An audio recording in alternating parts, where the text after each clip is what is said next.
కొందరు మనల్ని అడుగుతారు కదా! బతకడానికి తింటున్నారా? లేక తినడానికి బతుకుతున్నారా అని. నేనైతే వితౌట్ ఎనీ హెసిటేషన్ తినడానికే బతుకుతున్నా అని చెప్తా.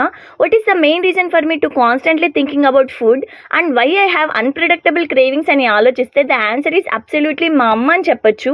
తను చేసే వంటల వల్ల, మేము అడిగి చేయించుకున్న రెసిపీస్ ద్వారా తను మా మీద చూయించే లవ్ వల్ల ఫుడ్ మీద ఇంట్రెస్ట్ ఇంకా పెరిగింది. నార్మల్‌గానే మా ఇంట్లో ఫుడ్ అంటే అందరికీ ఇష్టము. క్రేవింగ్స్ కూడా ఎక్కువగా ఉంటాయి. ప్రతి పూటకి చేసే వంటలో ఖచ్చితంగా మేము అడిగి చేయించుకున్న రెసిపీసే ఉంటాయి.